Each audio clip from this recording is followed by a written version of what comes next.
Hey guys, welcome to another video. Today we're going to be checking out these products from Lecto. We've got the Sawdust Briquettes, so it'll be interesting to see how long these burn for.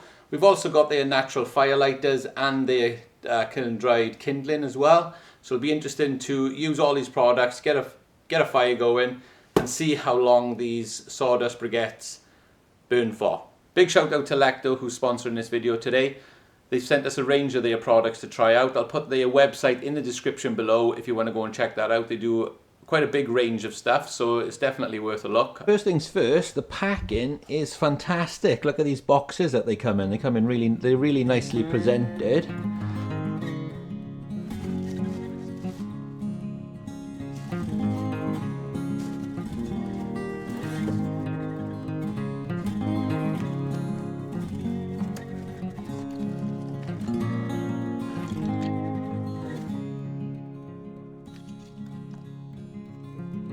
Let's take a little look at the products a little bit closer. So these are the kiln-dried kindling. This is quite a nice product.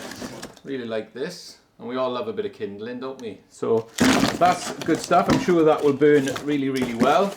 The main focus of this video will be the Sawdust Briquette. So in one box you get 20 of these, which are your Sawdust Briquettes. So we'll be interested to see how long these burn for, how easy do they light, and what kind of temperatures we can get out of them as well. So they'll be very interesting. And we've also got the Lecto natural fire lighters. I have used a couple of these already, and I gotta say they are really, really good. So this is what they look like. They have more of a natural smell to them, and some in the market smell a bit fuely, but these ones actually smell really good. They smell like more of a natural smell to them. So I was quite happy when Lecto sent me these briquettes. They're also called in the trade as rough briquettes, R-U-F, and these are a hardwood sawdust briquette.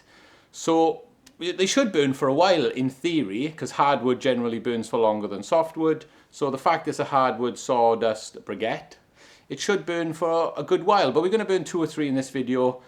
Let's take a look and see how good these rough briquettes are. We're hoping for good burn times and just a good heat output as well. So let's get into it. This is what we're going to be burning. 3 hardwood briquettes. We've got some fire lighters and a little bit of kindling. We're going to be doing the top down method, so let's get it in the oven.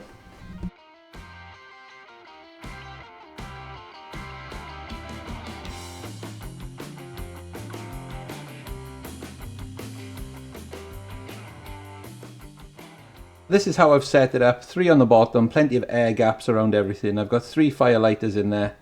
Let's light them up and see how we get on.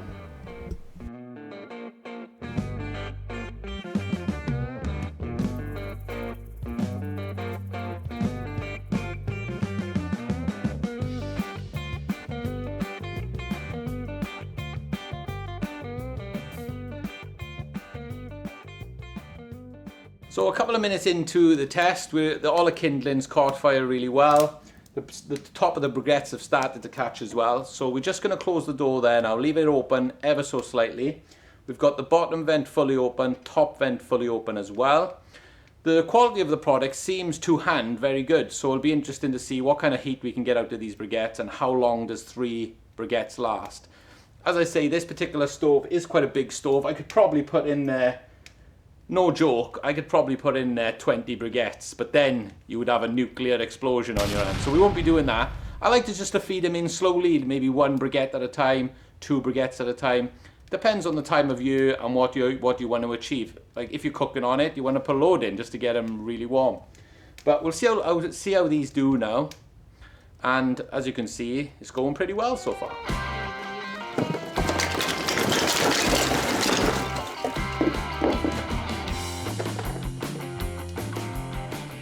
About 10 minutes in or so, this is what we have, but we are way into temperature already. Look at that.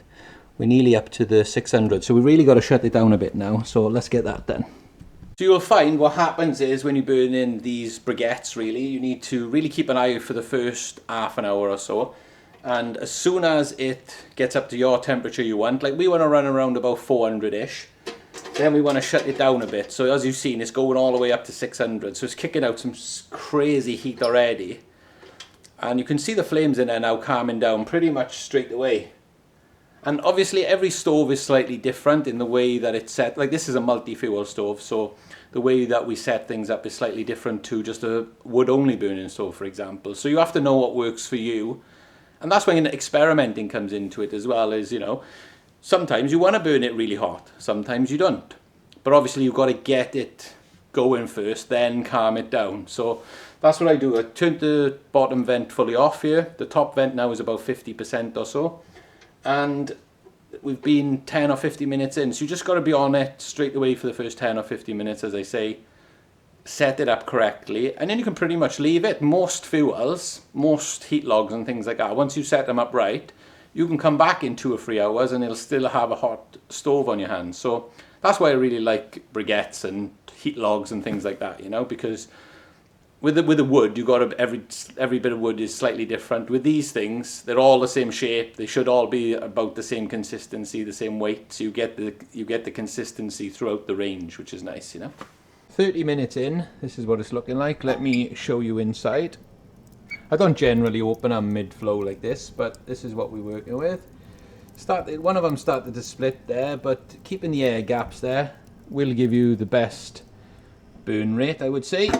And we are running quite high. I wanted to run about the 400 mark, so the fact that I've put 3 in there just means that we are getting some serious heat out of these bad boys right now. But I think if we put 2 in there, we could have controlled it more around the 400 mark. But hey, I'm not complaining at the 400 or 500 mark. We're in high optimal, which is perfect.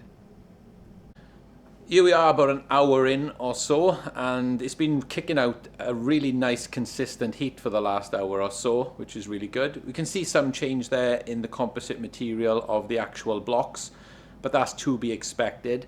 It'll be interesting to see where we go from the hour mark. On an hour and a half later, this is what we got. The flames have gone now, still loads and loads of heat in here, and we have dropped down from around there, the 450 mark, just slightly under the 400. So let's take a little look at the material. So when you're opening the door, obviously just open it like that, leave it blow a little bit first, so then you don't get too much overspill. So you just open it like this. And this is what we've got. We've got some real nice heat in here, I will say that. So we're going to have a little poke about and see how much of this is left. So they're still quite hard. You can see plenty of heat in there. And obviously we burned 3 in this particular instance. So I'm just going to plop them on their side like that for now. And that's still a lot of fuel in there. Oh, I can't really, it's still quite hot. So you've got to be careful. But what I will do now, just to get another half hour, 45 minutes of these out, I'll close the door. We'll open the bottom vent ever so slightly. And we will turn it up a little bit like that. Now, that could take, to burn all of this down to pretty much nothing, could take at least another 2 hours. But we're going to keep an eye on it and we'll see. So at this point of the burning process, I just want to open up the bottom vent a little bit and the top vent just to get a little bit more airflow in there, and you'll just see a ripple effect of flames. All the big flames have gone now. At this point you'll see little ripple effect of flames, and it's still giving off a tremendous amount of heat. Currently we are still running 400 on the gauge, or the temperature, which is, you know, mid-optimal, which is exactly what you want really at this kind of stage. We're about an hour and 30, hour and 35 in currently. So it'll be interesting to see how long it takes now to go from the 400 mark down to the 300.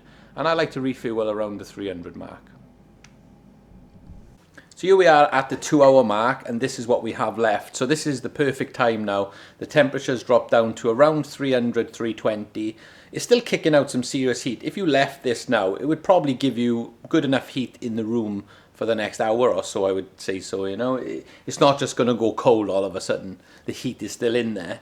But it is good to just put the refuel on, and every fuel's different. Some you have to put on every hour, some is every 2 or 3 hours. You know me, I like to go for the 2 or 3 hour mark if possible. And here we are 2 hours later, so it's been a good test so far.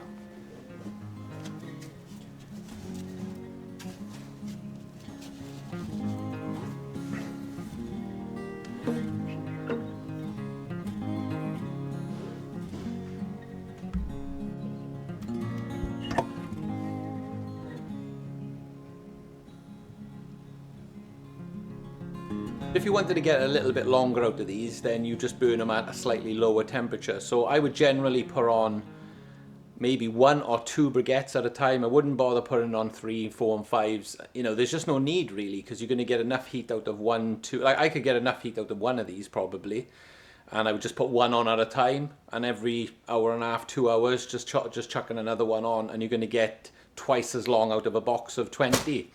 But overall, the product's really good. I think, you know, caught fire really quick, but there they catch, they burn really hot, and the longevity of them, you know, depends how you set them up. In this particular video, I run it all the way up to 500, back down, and it stayed at 400 for the best part of an hour and 40 minutes, which you can't complain when you're running those kind of temperatures. You know, you're burning at a very hot temperature at that point.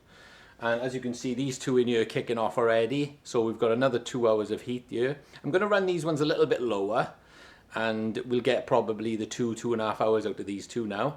But it's just, you know, it's just experimenting along the way, guys, and that's the fun of the whole process for me. And I hope these videos show you that burning stuff can be a little bit more fun than just chucking stuff in the fire. So big shout out to Lecto for sponsoring this video, as I said earlier.